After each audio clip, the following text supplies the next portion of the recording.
This is Untapped Libraries, where guests come and give us a tour of decks that are meaningful to them. And we also talk a lot about dogs.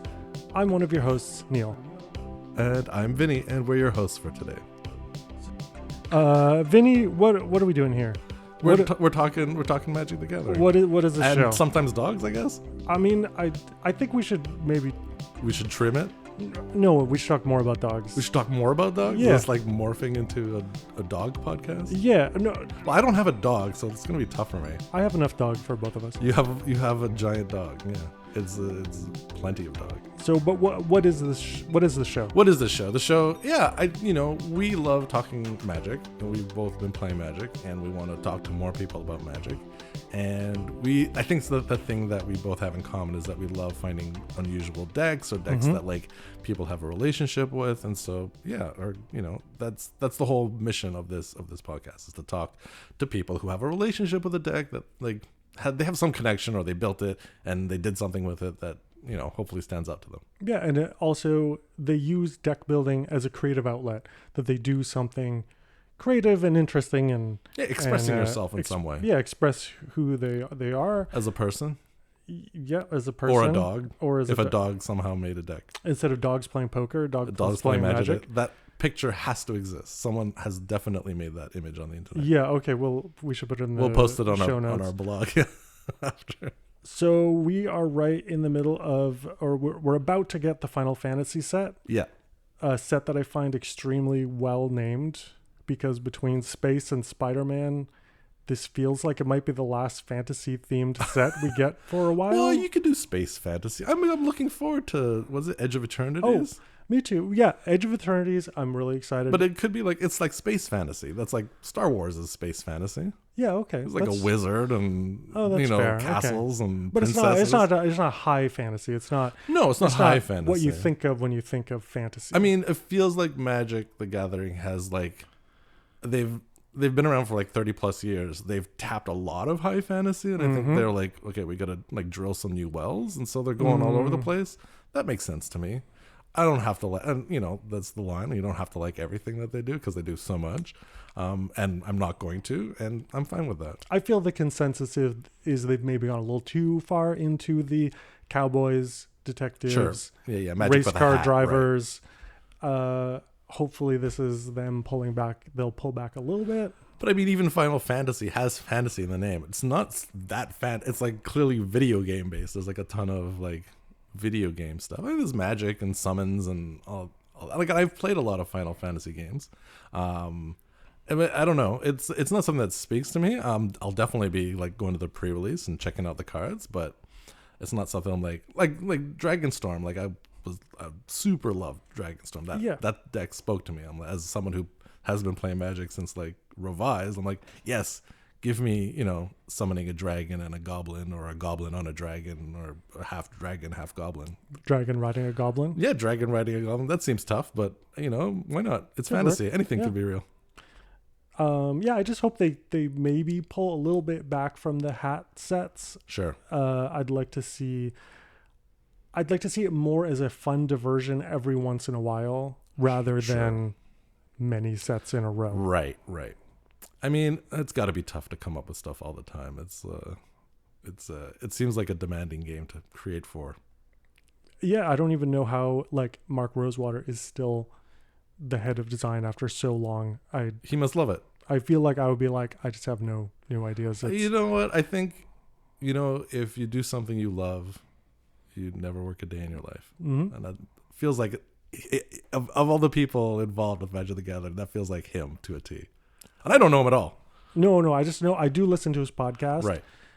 I do feel like he seems like absolutely, I might pronounce this wrong, indefatigable. Like he just seems like relentless in how much content he creates, that literally when he's driving to work, he's recording a podcast, he's like, I'm going to talk and think and explain about this game. It's like his entire life, it feels like. For sure, there's no way Magic has the success it does without him as like being like a huge well of energy for it. Hats off to Mark Rosewater. Mm-hmm. So this is now a Mark Rosewater celebrating podcast. Great. And Great. dogs. And dogs, yeah. We celebrate. All right, things that we love. Magic the Gathering. Yeah. Mark Rosewater. Dogs. End of list. End of list. That's it. End of list? Okay. That's it. I think I might like a few more things. We'll see. Well, I know I like our guest. Yes, we have a great guest. I'm really excited. She was actually the host of one of the first Magic podcasts I listened to when I was getting back into Magic. Our guest is Meghan from Good Luck High Five. And Commander Arcade. It's Meghan Wolff. Thanks for joining us, Meghan. Oh my goodness. Hi. Thank you so much for having me. Hooray. Thank you so much for being here. Oh my goodness. Thrilled to be. You've met Mark Rosewater. Oh my goodness, many times. We absolutely love Mark Rosewater. He is, I would say that Mark's enthusiasm for the game is in fact unmatched. Right. Which is incredible having worked on it for so long, you know. I feel like so many people, it's so natural to get tired of something, even if you love it, if you work on it every day of your life. But I would say Mark Rosewater is like the #1 Magic fan that I know. Just knowing a little bit of his backstory of like, he loved his way into that position. Yeah, absolutely. So, and kudos to the people who put him there. Yeah, one of the most joyful Magic people that I've ever met. Amazing. One thing I notice about him is I feel like a lot of people, when they talk, their voice sort of goes up and down, and his voice is just always high and fast. And I had like an idea for a bit, which was like a Mark Rosewater meditation recording, because he's just like, he just goes and goes and goes and goes and goes, and there's no like holding back. That would be amazing. That's a good bit. I have a very silly story about this, which is that we were once, my business partner and I, Maria, made a video series for Magic ways back now when they first went back to Dominaria. That was sort of like hey, here's like an abbreviated history of Dominaria for people who are unfamiliar, because there's a lot of lore back in Dominaria. And so we had different interviews with different people who design Magic.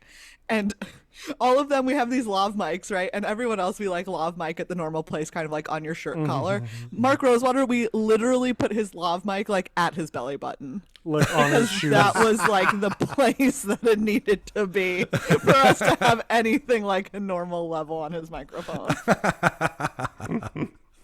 He's a volcano of Magic the Gathering. Yes, absolutely. And we're all grateful to him for it. But I'm a huge fan of Good Luck High Five and now Commander Arcade. I've been listening to it for years now, which is a weird thing to say. Yeah, I have been listening to it for years. And like we've met previously. We met outside of Magic the Gathering. But yeah, as soon as like I discovered it, I was like, oh well, I'm definitely listening to this, and it's great. It's one of my faves. Oh, thank you so much. We love making the show. Yeah, it's great. Which is also again something we've been making it for almost 12 years now. Oh my gosh! I know, right? Absolutely absurd. Yeah, Neil was saying you're closing in on like your 600th episode. We're past 600. We're past 600. Yeah, we're at like 650 right now. Whoa! Which is gosh, wild. Wow. But you know what? That's like the beauty of Magic. Really, is that there's something to talk about every week for 650 weeks in a row, man. Amazing. Yeah, it's not just a job. It's not just a game. It's a part-time, there's so full-time much job. Yeah. Yes, there's always art. There's always sets. There's always moving both forward and looking backwards. There's a million things to talk about. And there's always drama. And there's always drama. There's always drama. Thank and if goodness. there isn't, we make some. Yeah, one thing that happened this week was the 11-hour CEDH tournament final. I saw that. Which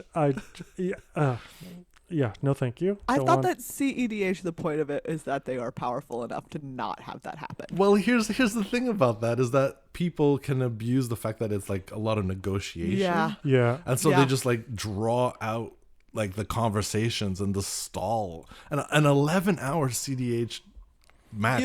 You could not give me, I don't care what the prices are. I think around 2.5, I'd be like, well, everyone, that's my time. The prize was a Black Lotus. Okay, wow. I feel like this game sounds like it's approaching, the classic like giveaways, the old school giveaways where it's like everyone puts their hand on a car, And on a car. and whoever Yeah. stays there the longest and has their hand on last gets the car. That's what that feels like to me. That's a good analogy. That is a good I think analogy. that's how they were playing the game. They were just Exactly. like, no. Everyone at the table just has like one finger on the Black Lotus, and it's like, all right, who's gonna move first? I think I would rather do that than play an 11-hour Like an 11-hour CEDH deck. God, like, do you pass priority? No. Do you pass priority? No. Yes, I do. No, you don't. Yes, I do. I don't even understand, especially in a game where you have 2-card win cons. I don't, and I know there's a lot of stacks. Anyways, we're just getting into CDH a little bit, me and Vinny. We're sort of in the baby steps. Like, we play against each other and, like... We'll figure out the lines. Yeah. But yeah, it is a lot like, okay, I have priority. Do I pass priority? Do I hold priority? Yeah. Yeah, and it's like, wait a minute, do you have priority or do I have priority? Yeah, absolutely. Yeah. It's a whole thing. Commander Arcade is the Commander gameplay show that Good Luck High Five started a little over a year ago. And we actually have, that's not even CEDH, it's Commander. But we always have a judge who's in the studio with us when we're recording. Oh. Because when you're playing, it's complicated enough. And also, you know, when you're recording and you're playing the game, you're sometimes too far in it, that it's just really helpful, literally, to just have a judge there being like, Right. that's not how that works. Well, you do want to get it right. Yeah, exactly. It matters to get it right. Otherwise, you'll get comments. Oh my goodness! Oh, Anything God. for the engagement, baby. Of course, yeah. You should do things wrong intentionally and then really blow it up. I'm tell you, purposely mistapping my lands. Our most popular TikTok is where we're purposefully misunderstanding Emrakul. Really, Amazing. you know what? But it did its job. So many comments. And so, yeah, going to Commander Arcade, like you previously, like both you and Maria were not like crazy about the format because the decks are so big. Let me tell you, and we still talk about this. 100 cards when you have hands this big, it's too much to shuffle. Right. Shuffling 100 cards is a chore. It is a chore. Even like I have like reasonable size hands. I don't know. Yeah, what the big exactly. size is. But like it's just a lot. I will say that one thing that we've done for us that is very helpful is if we're searching our libraries, we call it the gentleman's search. Which is where if you're like if you're like cracking and looking for a basic or whatever, you can just look at like the top half of your deck. Right. And find your basic and then reshuffle the top half and put it back. Well, that makes sense. Exactly, because you're like, it's still random. It's still random. And that way we don't have to, like shuffle the whole thing every time. And we also that's pretty do, smart. every once, we have a couple of decks, if there's like a landfall deck or something, I will go ahead and put in a lot of, like Evolving Wilds or something like that so that I can, get those landfall triggers. But otherwise, we tend to minimize shuffle effects, Yeah. which is really helpful. I even try to limit searching cards in my deck, except CDH. Yeah. And the thing I've found really helpful is I hire a shuffler to stand behind me while I play. Absolutely. And then I just hand it to them. You snap your fingers and you point at the I tap the deck. You tap the deck. And they just reach over and Yeah, absolutely. You know what? If you've got that person's number, send it on our way. Yeah, everyone should have a shuffle button. Everyone should have a shuffler. every game should be like 4-player pods and then at least 4 Yeah. It feels like very aristocratic. Like, all right, like a squire. Yes, absolutely. I'm the Fetch knight. me, I'm fighting the battle, but I've got this person to get my horse ready. Yeah, exactly. Fetch the hollowed fountain in this deck, please.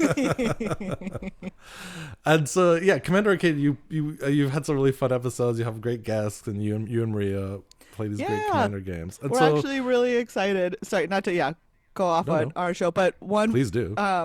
We a couple of weeks ago, we actually went up to Loading Ready Run's studio in Victoria, Canada, and we recorded a bunch of games with our friends Loading Ready Run, another show called The Spike Feeders, and then Elder Dragon Hijinks. So we have a lot of like in Victoria too? No, we all everyone except Loading Ready Run traveled to Victoria to do this. Okay. So we've got a lot of episodes with like fun guests out right now or coming up like in the pipeline. I just want to give that a shout out because we really awesome, love tons of people. And so today you brought a Commander deck. Yeah, absolutely, I did. And the Commander is Aminatou Veil Piercer. Let me read this out real quick. So It's from Duskmourn. 1 white, blue, black, legendary creature, human wizard. At the beginning of your upkeep, surveil 2. Each enchantment card in your hand has Miracle, and its Miracle cost is equal to its mana cost reduced by 4, which is a lot. And so Miracle just basically allows you to cast it if you drew it that turn. If it was the first card you drew that turn. Absolutely. And Miracle, it's important to note, is on any given turn if it's the first card that you draw. Right. Okay. So even on other players' turns. Even on other players' turns. So if you have a flash instant or a flash enchantment. Well, that's the thing, is that Miracle actually gets around that. If you Miracle on someone else's turn and you Miracle an enchantment, even though it's like not technically, it doesn't have flash, it's an enchantment, you should only be able to cast it at sorcery speed. Miracle circumvents that and says like you draw it, you can cast it right now. So Miracle basically gives it flash. Yeah, absolutly. Oh, I did not know that about Miracle. Yes, it's a very spicy mechanic. Yeah. I actually built this deck, so I really love Miracle. It is the mechanic that came out with Avacyn Restored, which is back in 2011, I want to say. And I think that's in the period where Neil and I were not playing Magic. Yeah, so that was... Vinny and I have the identical origin story with I'm Magic. sure a lot of people. Yeah, it's like we both started during Revised, and then we had a big gap, and then we started Neon pandemic. Dynasty? Yeah. Oh, nice. That's a great set to come back in. Yeah. Well, I mean, I loved Kamigawa, and then I saw that like, oh, this is an interesting take on Kamigawa. Yeah. And I was like, okay, what's happening here? And so then I just really got back into it. And that set was really fun. That was a really good draft set.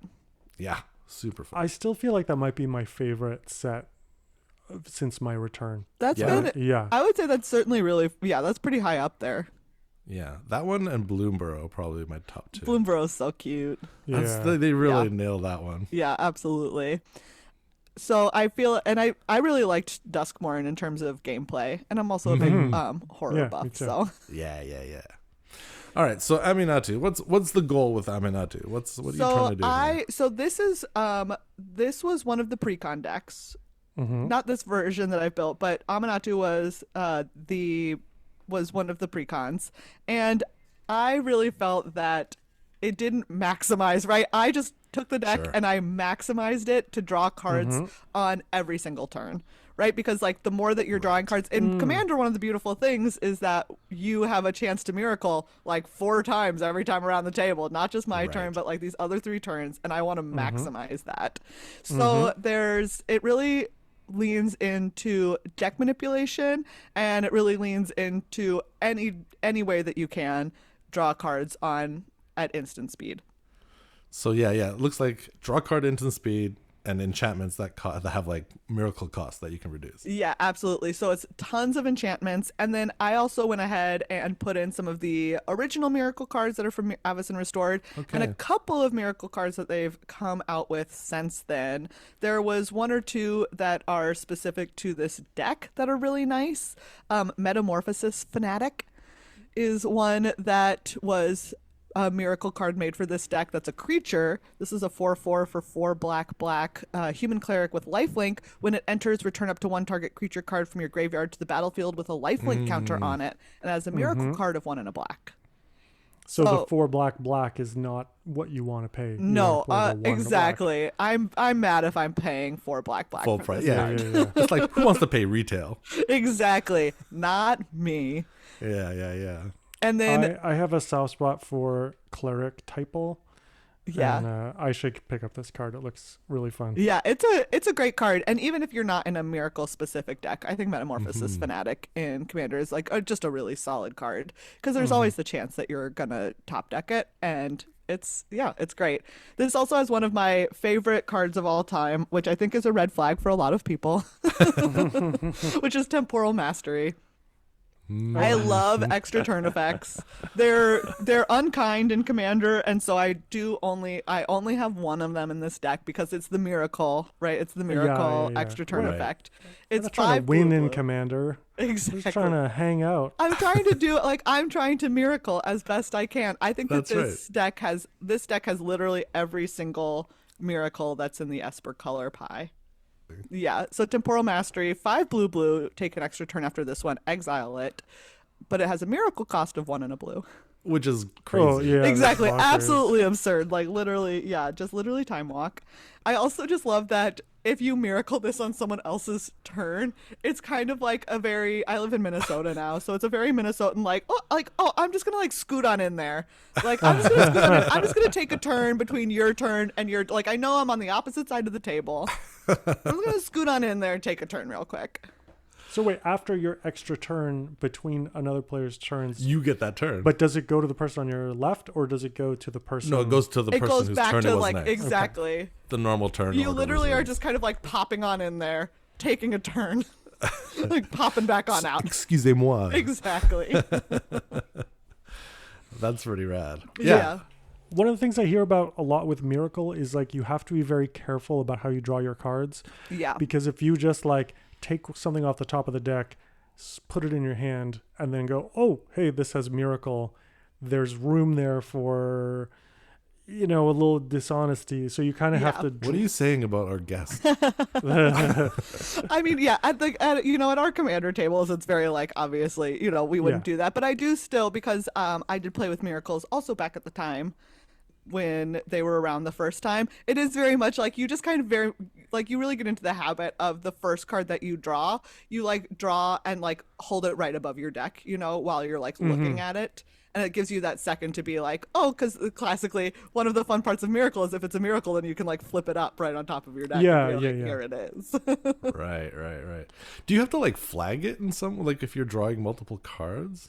It's always just like, again, like even if I'm like drawing two or something like that, the first one I'll like draw and hold for a second while I look at it, and then add it to my hand and then draw the second, because it is the very first card. Like it's the first one that you draw only. I'm super not familiar with Miracle, obviously. That's and okay. do you have to cast it like as soon as you get Yes, prior? Or can you absolutely. do other things? No. Okay. It's like literally if you like draw it, it's like, okay, if it has Here's your Miracle, chance. I can do it right now, or I can put it in my hand and then the opportunity is gone. You can't like turn it over, show it to everyone, and then cast it your second main phase. No. Like there's no combat. right you can't there. play a land. It's right there. Okay. It was very much so, like, I feel like, so the story of Miracle, I'm going to butcher this a little bit, but it was a while back. This is when we first visited Innistrad, right? And there's like vampires and werewolves that are running amok and making life really, really hard. And then Soren creates Avacyn, the angel, to help protect people from the vampires and the werewolves. And so I feel like the idea of Miracle was very much just kind of like, oh, we're beset by all of these troubles, but all of a sudden, we can turn the tide. Of like, oh my god, like, thank goodness, here's like a blessing from Avacyn the angel. It's gonna help us An out. extra turn. Yes. Thank goodness. Avacyn blessing us with top decks. Yeah, blessing us with top decks. Another one of my very favorites, which is original to Avacyn Restored, is Terminus, which is 4 white for a sorcery. Put all creatures on the bottom of their owner's libraries. It has a miracle cost of a single white. White. A single white. A single white. Absolutely. That's ridiculous. And it gets around, Wow. right? It's beautiful because it gets around indestructible. It gets around hexproof. Absolutely. It's literally just like all those creatures, put them on the bottom of the See library. you later. Yeah. For one white. Wow. Well, that's pretty good. Yeah. Okay, I can see why that's in there. So like what are like this, so we've got a time walk, we've got like a basically almost like a swords to plowshares going on in here. What are some of the other like wild miracle cards that are happening? Well, so like I said, Aminatou is incredible because it makes all of your enchantments have miracle costs. Right. Which is great. I feel like one of my favorite ones that's in here is Lay Claim. This is 5 blue for an aura that says enchant permanent. You control enchanted permanent. Okay. So again, if you miracle this, it's literally 1 blue to steal something. Any Which is permanent. absurd. Not just creature. Yeah, Pretty good. any enchanted permanent. And what I love about this is that it does also have cycling too. Cycling is where you can discard the card you pay to discard the card and draw a card.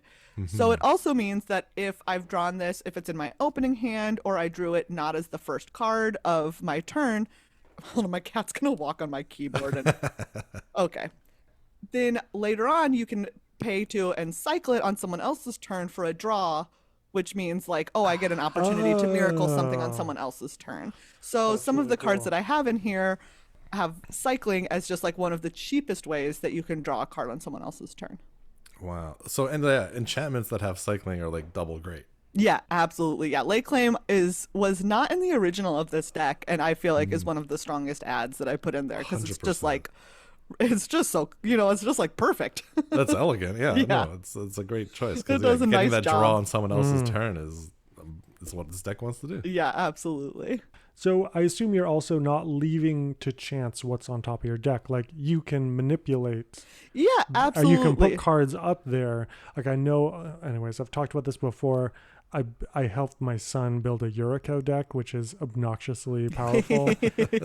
But there's a lot of, get a trigger, put it back on the Right. stack. I see a brainstorm and a brain surge in here, which are two Yep, absolutely. like gimmies. Yeah, things Yeah. where you're like looking. There's Brainstorm. There's also a card that was new to this deck in Duskmourn, which is Brainstone, which is the same effect as Brainstorm, but it's an artifact that you play, and then later on you can crack it for 2. That's neat. Yeah, which is really nice. Then there's just like plenty of draw these days. Like so much draw comes with scries, which is really nice, yeah. right? Like you've got Glimmer of Genius, which is a little bit more. Some of these are a little bit more on the expensive side, but that's got a scry 2 on it. You've got Deliberate, which has a scry 2 on it. Contact Other Plane, which can have a scry. Consider, which has a Surveil.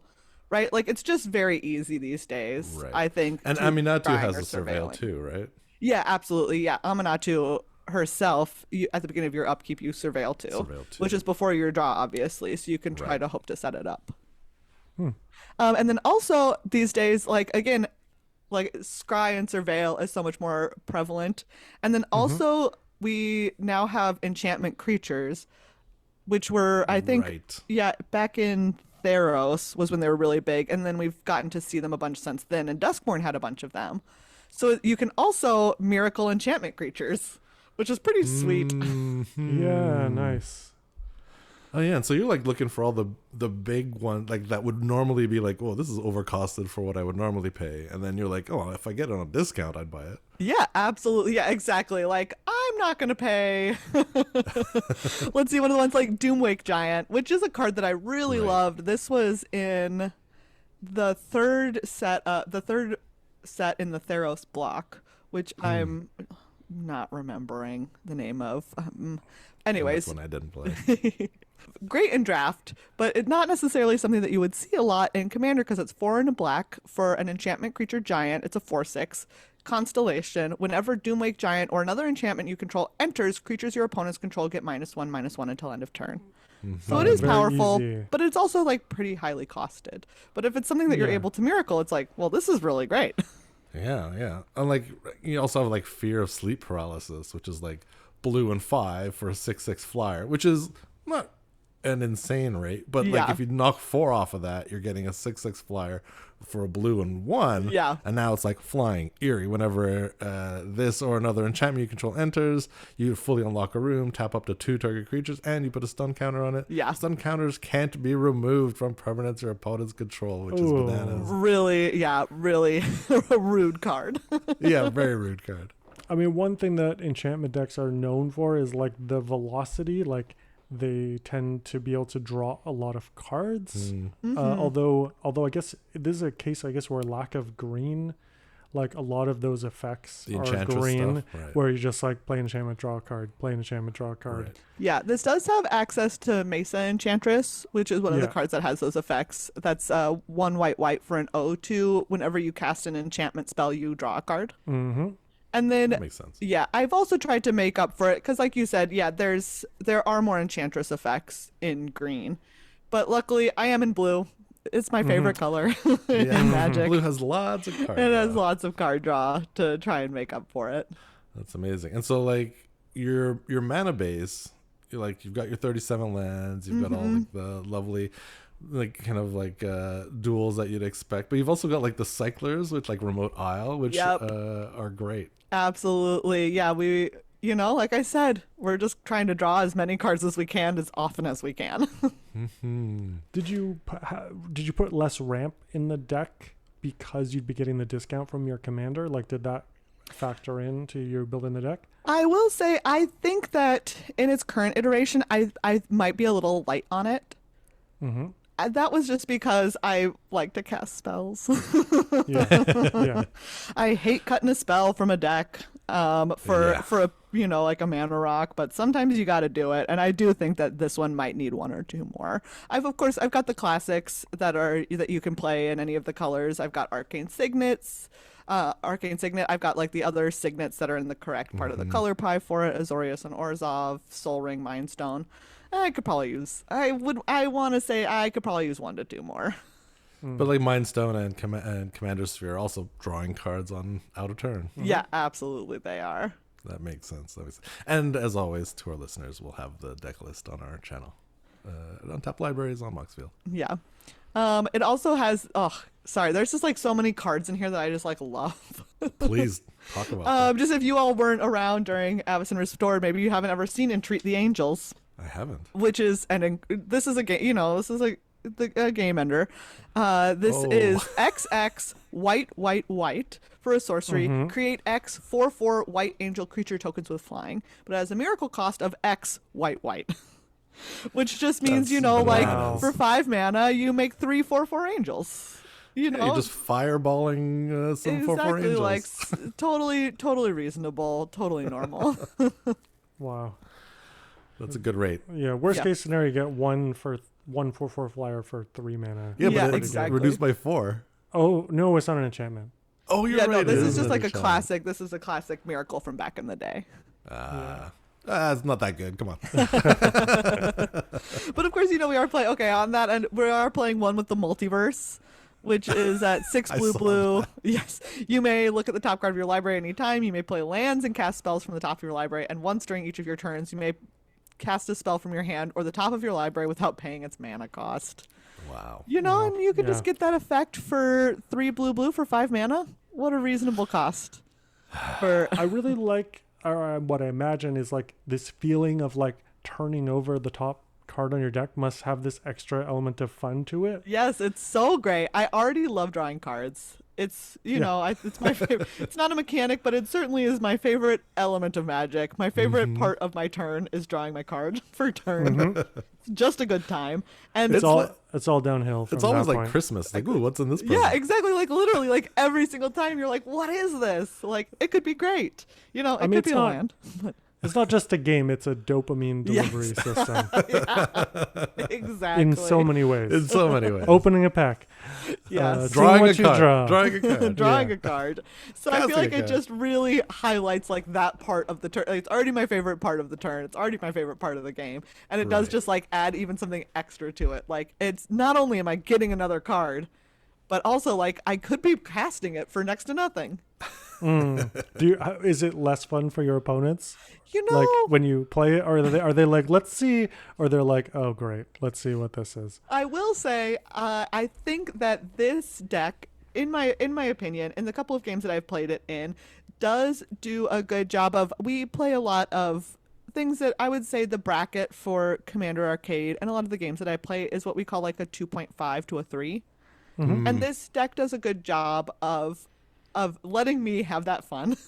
I think not being oppressive to other players at the table. You're not the baddie at the table. Exactly. I mean, okay, let me tell you that a lot of the people on Commander Arcade would tell you that a lot of the time that I am.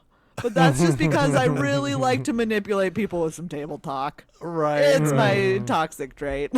You know what? Politics is part of the game too. It really is. It really is. At one point for a while, we had to have like a buzzer on Commander Arcade for if I was trying to make a deal with people to remind them not to take it. The Meghan warning. I was just like really being very persuasive for a little while there. I was really working it. Everyone else should have like the memento, like do not believe their lies. Yes, exactly. Just like a little like write it on the back of your hand to like look at it like, wait, my hand says don't take Megan's deal. It's like that's not even a deal. It's like just what if you take out that creature? Yeah. That's it. Yeah. Although, I will also say this is an important, if you play with the same people a lot, this is something that I will say is that I don't make a threat unless I can back it up. Right. Because it just makes it that much more potent if someone's like, if I'm like, if you attack me, I'm going to kill your creature. Like, guess what? I'm never bluffing.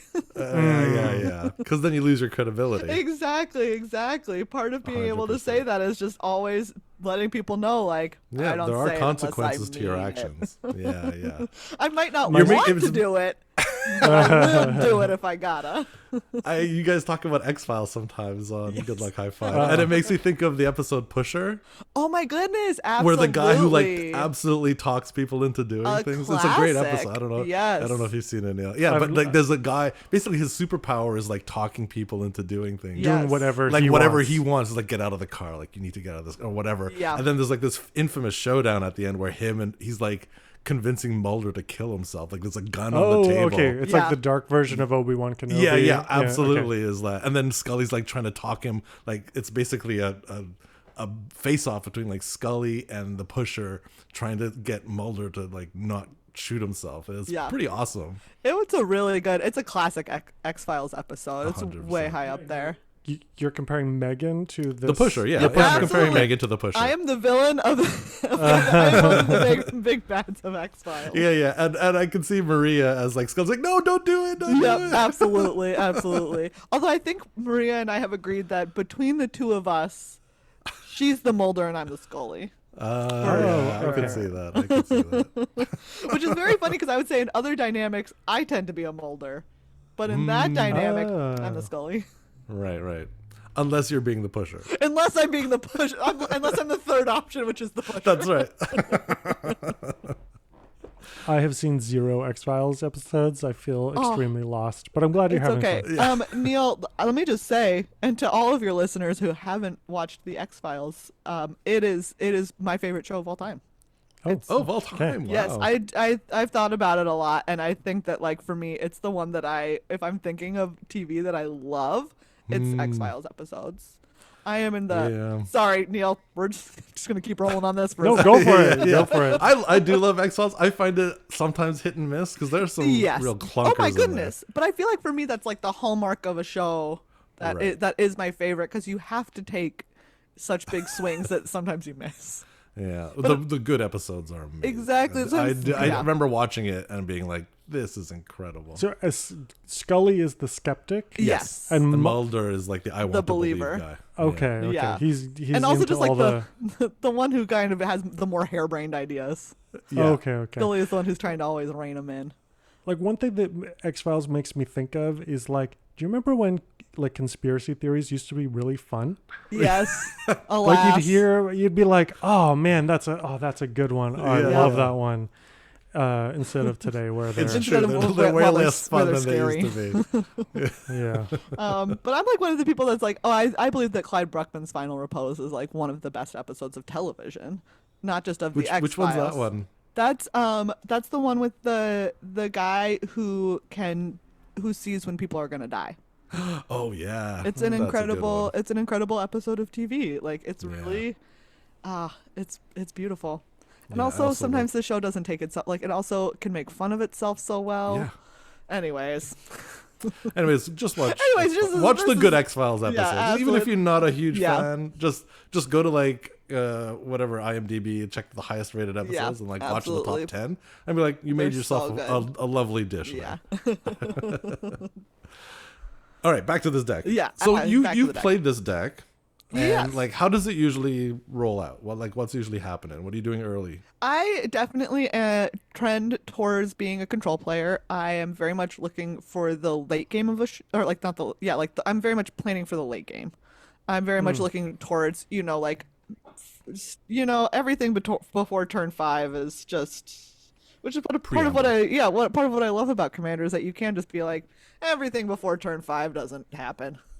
I So don't know. 11 Exactly. hour CDH games are you're more in that vein.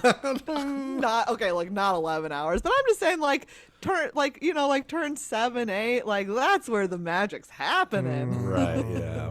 And so I'm definitely very much someone who's like in the early game. I'm just hoping to play out a little bit of like the mana rocks, the ramp. I am also very much looking to shape my hand, just because I want to maximize my miracle options.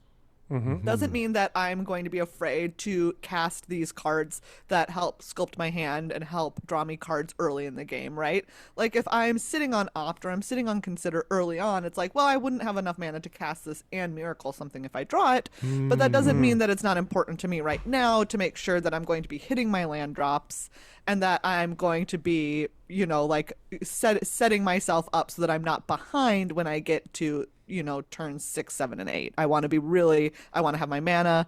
I want to know what my hand is looking like. I want to have some good options when I get to that part of the game. Okay, so when you get to the meaty 7 and 8 turns, that's where we're cooking. how does the deck like seal the deal? I would say, like, what do you start doing? Yeah, so this is one, you know, I feel like there's different temperatures on commanders in terms of like, do you really want them in play or is it nice to have them in play? And this is a deck where I really want my commander in play.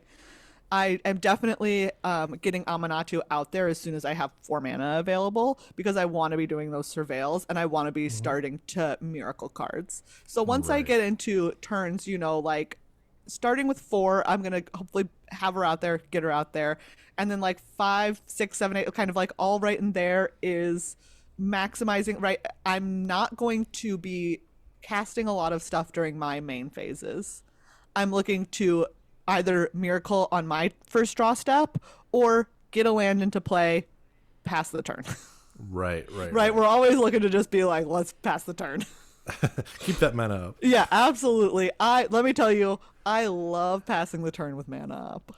Yeah. Which is very rude of me, but it is still something that I do because absolutely what I'm looking to do then is on each of my opponent's turns, I'm saying, okay, can I cast can I draw a card right now in some way?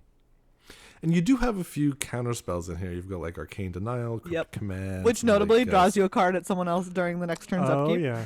Yes. And so, like, what are you saving those for? Are you using those to protect Aminatou, or are you using those to? To stop I would other say people like from my number one thing is once she's out there, because this is a deck that very much wants her in play, I am more likely to be protecting her with those counter spells. But also every once in a while, you know, it's good to be on top of your threat assessment.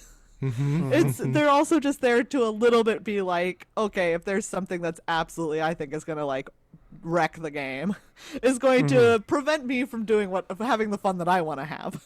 Yeah, someone else is casting an extra turn spell. I have to stop them. Oh, do you know what? No, I'll let someone else take an extra turn. I'm not, I allow true. it. Extra turn in and of itself isn't the threat. Exactly. Yeah, the extra turn is not the threat. It's what you do with that turn that matters. It's just words to live by. I don't think I play a single extra turn spell in I don't think you've ever. deck. We've played a bunch of games. I don't think I've ever seen you take an extra turn. No, Neil, let me tell seems you. good. It's a thrill. It's a thrill. It really is. It really is a great time.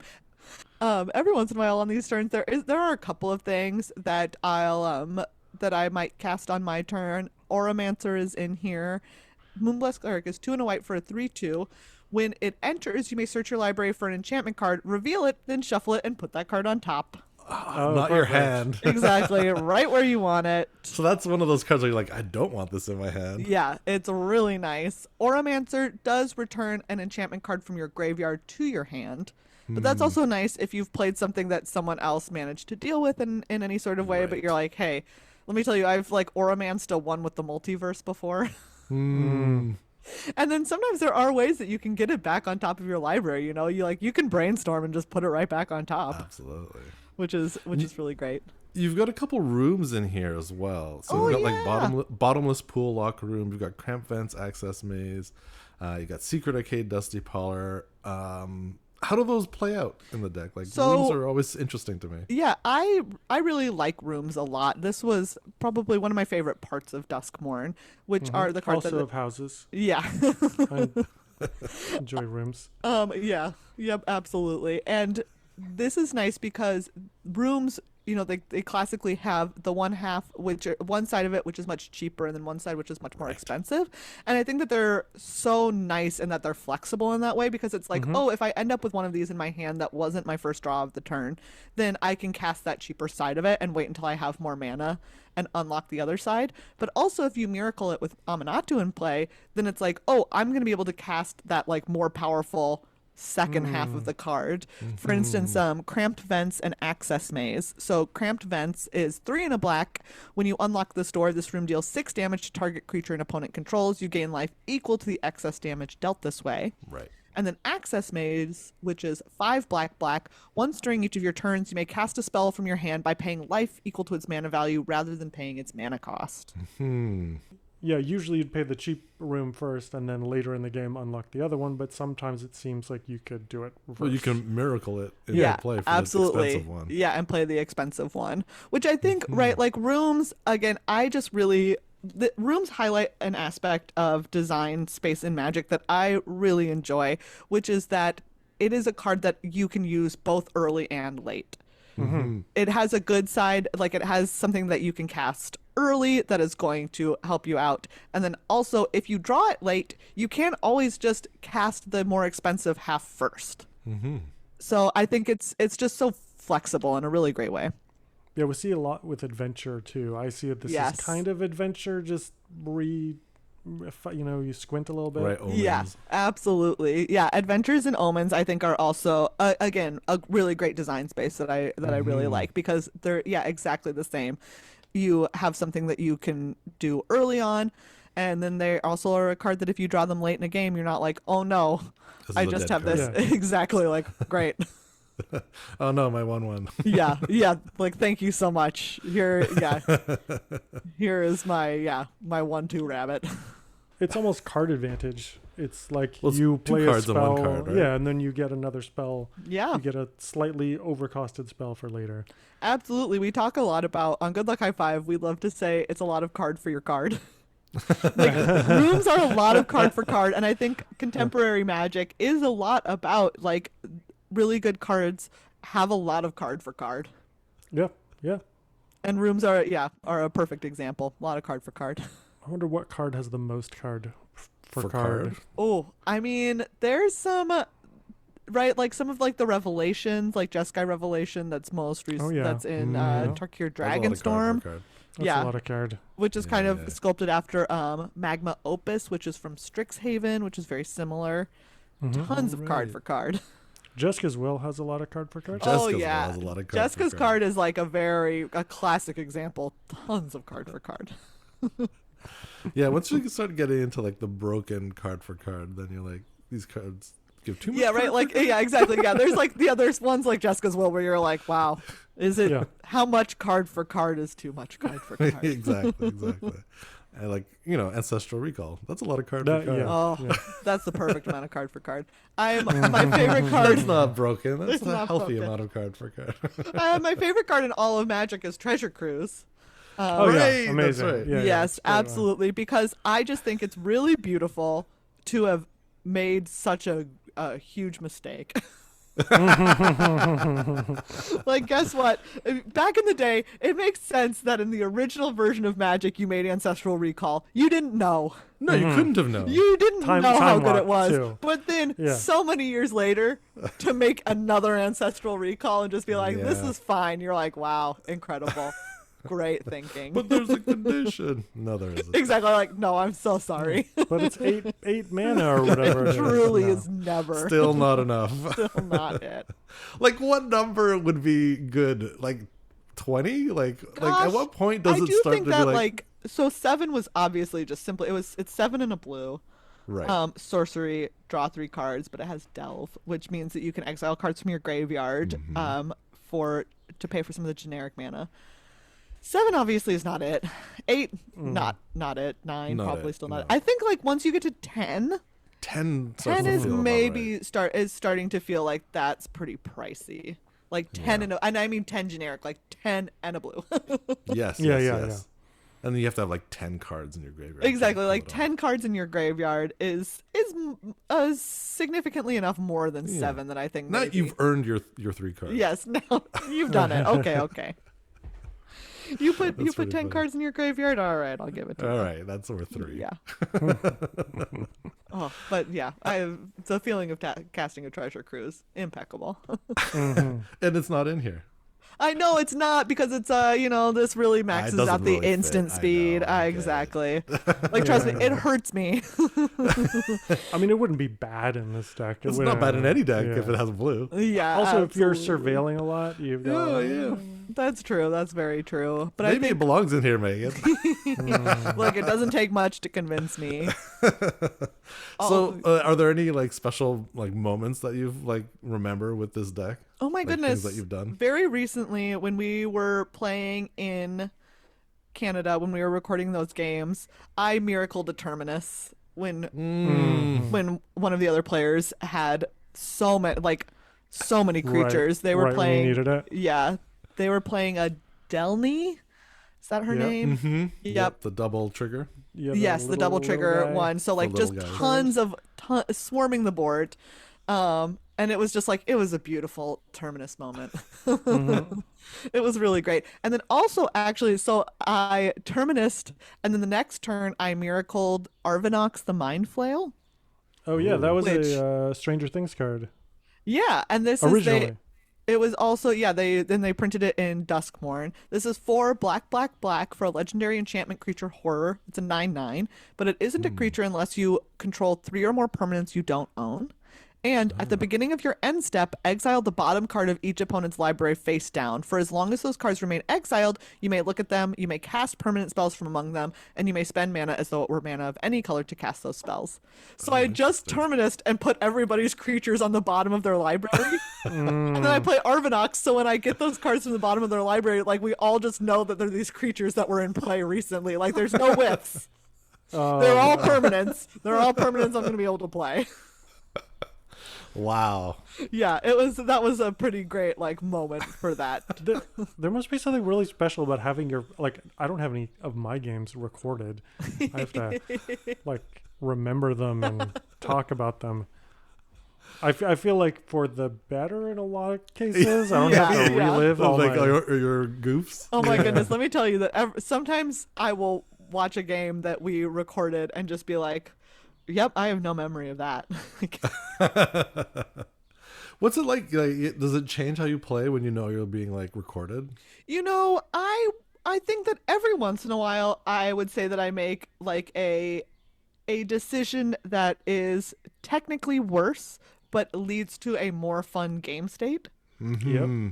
It definitely, which I don't mind, No. I do I think that for me one of the joys of playing Commander, the other way that I play a lot is draft. Those are my two big. I love draft.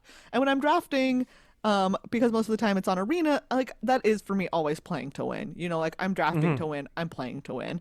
And there's something really lovely for me about Commander having these moments to just really like maximize having the fun that I want to have and letting other people have an opportunity to maximize the fun that they want to have also. Right.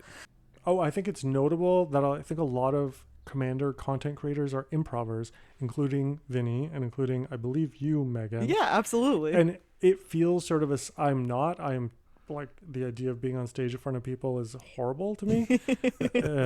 But like you're trying to make a show for everybody, not just trying to steal the spotlight. Yeah, like, it feels absolutely. like there's a parallel there. Yeah, I think also, mentioning like the spotlight part of it, it is really nice. My longtime co-host and business partner Maria is also an improviser. That's how I originally met her. That's how I originally met Vinny. Is through improv first, and it is very much about like I love so much of improv, and one of the things that I love about it is that it is so collaborative, right? And it does mean that when we sit down at the table, it's not like, oh, we're not playing my game. We're playing like this table's game. Right. It's our game. Yeah, we're playing our game. And I think like because I play draft on Arena as well, and it very much feels like a different, but it scratches like a different itch. Absolutely. Like I think for me that it is important very much to still be drafting on Arena, because it means that like I have an outlet for that competitive, like I have competitive energy and I need a place to put it, and it's a healthy place to put it. Yeah, I compete in draft, but I play Commander. Yeah. Yes, absolutely. I think that's a great way to phrase it. Well, we've been getting to CDH, which And that goes into more competitive stuff, because you're Yeah. not really just goofing around in there. but It's part of the everyone's name. on the same page, so it's great. And also, it's kind of the all mistake format. It's like all mistake. You're just format. playing with all the design mistakes that Magic has ever made, and That's a great way to one put it. after another. Yep, absolutely. And you know what? I do love those kinds of cards. Like I said, Treasure Cruise is yeah. my Oh, yeah, favorite because yeah. it's just beautiful, Yeah. right? Like there's something really, really stunning.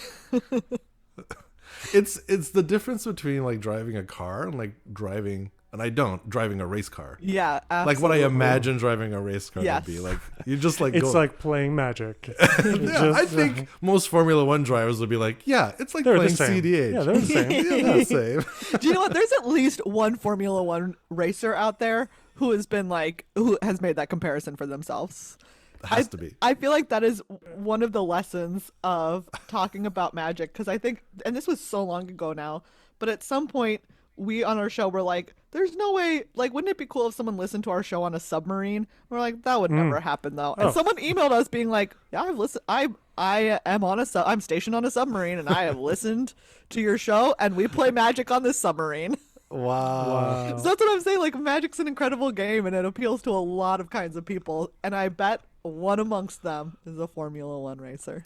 It's not always something that they're gonna say out loud Right. to everybody, Yes. though. I remember what was it at the Olympics? The sprinter Noah Lyles Right. apparently plays Magic. Yes. And when he was asked about it in an interview, one of his teammates went, "Nerd." But he would during the qualifiers he would always he would have a Pokemon. Oh, he also that's played a lot of right. Pokemon. I And he would remember put a people Pokemon and he talking would about pull it out and this. show it during his Yes. and this is Noah Lyle. And he'd be like, Pokemon card. I love that. There's got to be more than just Post Malone playing. Oh yeah, and that's among what the I'm saying. celebrities. Like, absolutely. I remember Jason Alexander was a big Magic the Gathering Oh. player too. Oh wow. Yeah. He would apparently people I've heard stories that he would go to stop in at New York game stores, play a game. And Yeah. he would Who's goof the around. other one? I feel like, is it Joseph Gordon-Levitt? I think Joseph Gordon-Levitt that is a sounds- known Magic nerd. That Nice. sounds that's believable. I believe Yeah. that. Well, there you go. Former Minnesota punter Chris Cluey. Okay, oh, there you go. Yeah. That one's for the maybe more locally known. Yeah, that's true. I mean, he played football, which is not. I guess you know I'm what? not a football person. Godspeed. I had to connect the dot on punter. I was like Punter. Yes. 80% sure The that's person football. who kicked the ball, which let me tell you, I only know because I met Chris Cluey, and I was like, "This is what you do." The only person for whom the name football actually makes Yes, sense. absolutely. The punter is doing the foot part Yeah. of football, Yeah. and Is all the of the other footiest guys are just football messing player. it up. I mean, even the ball part is a little It's loose. a ball. It really is. You know It's what? pretty I won't loose. take It's issue with the ball. Ball, That's a ball. It's ball-esque. It's a ball. Not all balls are spheres, That's right. but Not all balls are spheres are also are not balls. They're Actually, all that's spheres are mathematically balls. correct. Sun, Yeah. ball. Moon, also a ball. Earth, just one kind of ball. Yeah, almost a sphere. Yes. Okay. Well, are there any final thoughts on this deck that we haven't had a chance to talk about, Megan? Oh my goodness. I guess I just really want to, right? Like for me, like I said, this is very much just like, I was so thrilled when they came out with this commander, because never in my life did I think that they would return to Miracle in any meaningful way, because I think it's one of those mechanics that's a little bit like, people don't love it. I just happen to particularly love it, and I was so thrilled to see this different and new and interesting application of it. And I think that it was really kind of designers to give us this like niche addition to Miracle that then makes it possible to build around. So I just want to, like for me, it's very much a labor of this is a very strange little mechanic that I happened to be so thrilled to see again. And you can go out there and you can build a deck that's just like, let me be in love with this one strange little mechanic. You need to make an all delve commander. No, that's not a good idea. That was a bad idea, Neil. It would also be hard to cast like 5 delve Yeah. cards in a row. I would say like one of my other the other deck that I considered bringing for this was a deck built around Kellen the Kid, which is the Bant version of Kellen, which is a blue, white, green. And that one is like any time that you cast a spell from anywhere other than your hand, you can I think put a permanent into play that has an equal or lesser mana value, or put a land into play. And again, that one for me is just like that deck is entirely built around casting things from anywhere other than my hand. Right. You can plot them, you can foretell them, you can cast them from the top of your deck, you can cast them from your graveyard. Exactly, yeah, you can flashback them. There's so many great ways to cast spells. And so yeah, like I think for me, the process of building a commander deck is for me always like fairly linear, in that I find something that I love and that I really want to do, and I just maximize doing that thing. I love it. I think I do the same thing with my commander decks. I have an Ishin deck. It was the first deck I ever built, which is like an attack trigger doubler. Yes. And everything, like the ramp is attack based. Like, like I purposely make my decks worse, but they're more on theme. They're like every single thing. Yeah, is going exactly. To be doing, and I think it leads to those conducive, right? Like it's conducive to that gameplay that's not necessarily about like winning. It's about making sure that we all do our thing. Yeah, oh my goodness, totally. I do briefly wish, sorry to keep mentioning other decks. Please do. I did also consider, I built a really egregious Deadpool deck. I'm thinking of building a Deadpool deck It too. is specifically about not letting anyone at the table do the thing that they thought they came to do. Don't know if I'm gonna build that one. Okay, but I will say it does it in a fun way, because it's all effects that are just like, oh my goodness. Hold on, let me look up the deck really quick, because it is. It's a fun nobody does anything but me deck. Yeah, it's not, and like everyone gets to do a thing. But it's not necessarily the thing they thought they were going to do. But it's just not the thing that you thought you were going to do. I call it Deadpool Chaos. And an example of what's in the deck is this card called Confusion in the Ranks. This is 3 red for an enchantment. Whenever an artifact, creature, or enchantment comes into play, its controller chooses target permanent another player controls that shares a type with it. Exchange control of those permanents. Oh boy. So like you cast a creature, but you don't get your creature. You do get to trade it with someone else's creature on the board though. So it's all just like, it's all effects like that. I love there's Share the Spoils. This is 1 in a red for another enchantment. When it enters the battlefield or an opponent loses the game, exile the top card of each player's library. During each player's turn, that player may play a land or cast a spell from among exiled cards exiled with Share the Spoils. Right, so it's just like everyone gets to do the chaos thing. That sounds like trouble at a table. Yes, absolutely. It's very fun and very, very silly.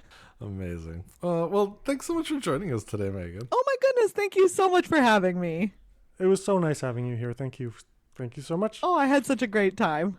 Amazing. All right, and continued good luck with Good Luck High Five and Commander. Yeah, thank you so much. You know, someday, you know, we'll get you down here. We'll play a game. Oh, I'll be there. Oh, it would be hats great. On. All us Canadians are just raring to go down to the States I right know. now. Look, you don't gotta tell me. Well, you know what? I'll make exceptions for Minnesota and Vermont. We would love to just be Canadian. Yeah, we could. I mean, you're pretty close. I have to say, usually when I'm in a conversation with someone from another part of North America, I just assume we have the worst winters, and I no, Minnesota. But Minnesota, you're They're in they got like Winnipeg style. Yeah. Oh, there have been multiple winters where they literally had to start like when they were plowing the snow off the highway, they had to put it in trucks and take it and dump it on the Mississippi because there was nowhere else it could go. Like it had taken up all the available space. Like there was simply no more space for snow. Right. Like most cities, they don't actually remove the snow. No. I learned this. I went to Toronto, and they don't. They don't. No. They don't. They just put it on the side and assume it's going to melt. Do you know what they do in Edmonton? They let it build up. What? And then the whole winter? The whole winter, because it doesn't snow a lot all year, but when it does, it's like early. And so it just snows and builds up, and then the cars will drive over, and then it gets packed down into these, like, basically you get these sheets of ice with 2, like, little railroad lines, ruts in the middle of the street. That's terrifying. And that's how people drive. Wow. And it's like, I don't know if that's the best system. Someone needs to investigate what's going on in Edmonton. This is what I've been told. Anyways. All right. Well, thanks again, Megan. Thank you all. We'll see you soon. Well, that was really cool. What a fun commander. Yeah, that was a great episode and a great guest. Yeah, and I learned a lot about Miracle. It's a mechanic that I don't think I've actually ever seen played personally. And then to have a commander, and that deck really does leverage it really well. There's some pretty wild enchantments in there. And we learned about X-Files and snow removal and Yes. foot egg. Foot egg, yeah. And we learned about dogs. Dogs playing not poker but Magic together. Okay. All we can do is finish this episode. Yeah, yeah. You wanna lead us out or start us off? Oh, is that it? No, I'll do it. You do it. You can find us on Blue Sky and YouTube as Untapped Libraries, as well as Moxfield, where all of our guests' deck lists are available. Our music is by Sparkling Water. You can find all of their music wherever you get your streams. Untapped Libraries is a proud part of the Podcavern Network, found at podcavern.com. If you have any questions, comments, or pictures of dogs, we can be reached at untappedlibraries@gmail.com. Thanks for listening, and keep building.